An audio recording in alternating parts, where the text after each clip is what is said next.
नमस्कार। पिछली बार हमने आत्मा और शरीर के फर्क पर बात की थी।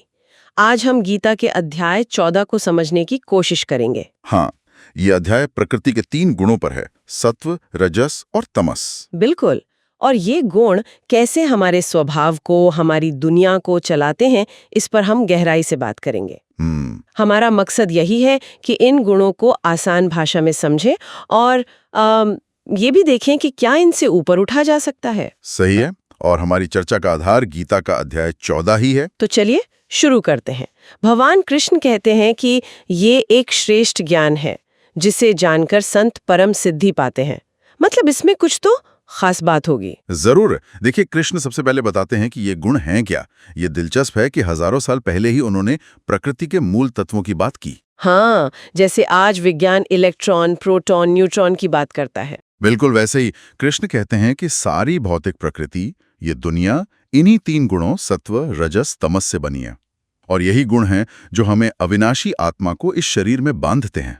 अच्छा, मतलब ये सिर्फ बाहरी प्रकृति जैसे पेड़ पौधे या मौसम, इनमें ही नहीं है? नहीं नहीं, यही तो खास बात है। ये हमारे अंदर भी हैं, हमारे मन में, हमारी बुद्धि में, हमारे व्यक्तित्व में। ओह, हम सब का स्वभाव दरअसल इन्हीं 3 गुणों के अलग अलग मिश्रण से बनता है। ये तो बहुत रोचक है। तो फिर इनमें फर्क क्या है? मतलब सत्वगुण क्या है? सत्वगुण को आप समझिए पवित्रता, शांति, ज्ञान और सुख। ये वो गुण हैं जो हमें ऊपर उठाता है, अच्छाई की तरफ ले जाता है। ठीक है। और रजोगुण? इसके नाम से ही थोड़ी बेचैनी सी लगती है। हाँ, कुछ वैसा ही है। रजोगुण मतलब जुनून, कभी ना खत्म होने वाली इच्छाएं, भाग दौड़, कर्म करने की तीव्र इच्छा और उसके फल से जुड़ाव। मतलब ये हमें हमेशा कुछ ना कुछ करने में लगाए रखता है। बिल्कुल, ये कर्म का गुण है। सांसारिक आकर्षण इसी से पैदा होता है। और तीसरा, तमोगुण। तमोगुण यानी अंधकार, अज्ञान। ये भ्रम पैदा करता है, आलस्य लाता है, नशा, नींद, ये सब तमोगुण के प्रभाव है। ये चेतना को ढकता है, नीचे की ओर खींचता है। तो ये गुण हमें प्रभावित कैसे करते हैं?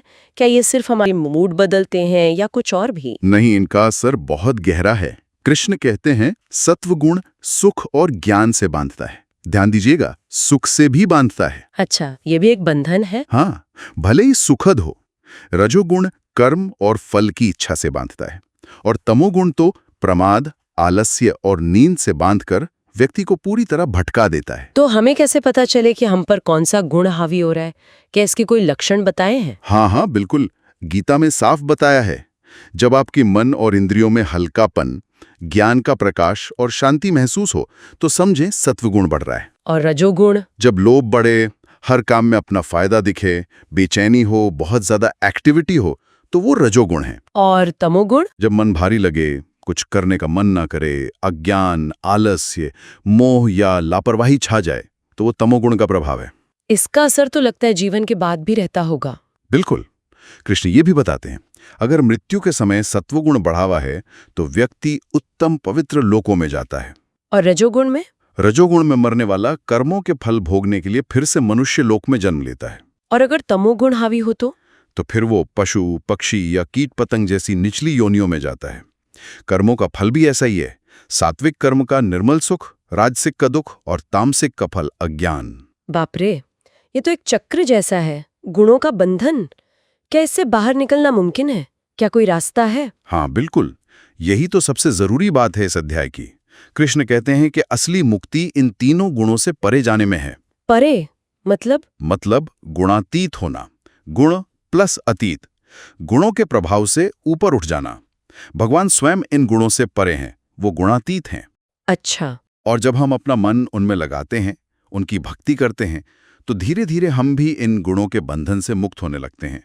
हमारा मन भी दिव्य होने लगता है।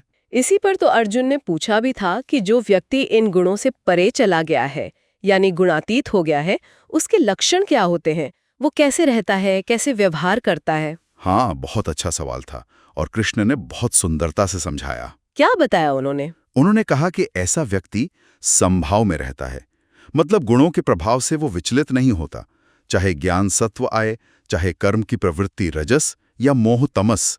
वो न तो उनसे नफरत करता है, न ही उनकी इच्छा करता है। मतलब वो एक तरह से साक्षी बन जाता है। बिल्कुल। वो देखता है कि ये सब तो गुण अपना काम कर रहे हैं, मैं करने वाला नहीं हूं। सुख दुख, मान अपमान, मिट्टी पत्थर सोना सब उसके लिए एक बराबर हो जाते हैं।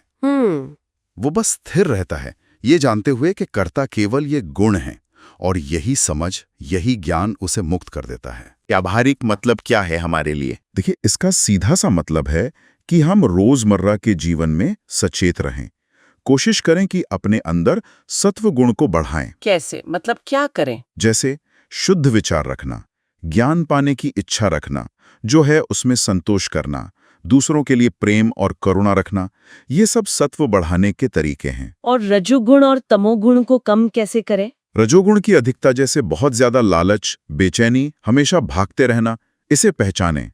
और तमोगुण यानी आलस्य, टालमटोल, नेगेटिव सोचना, मोह, इनसे बचने की कोशिश करें। तो ये एक तरह से सेल्फ इम्प्रूवमेंट का रास्ता हुआ, खुद को बेहतर बनाने का। हाँ, कह सकते हैं। और अगर आप इसे गीता के बड़े संदेश से जोड़ें तो ये वही बात है, कर्म करो, फल की चिंता मत करो। अच्छा, कर्म योग से जुड़ गया ये। बिल्कुल।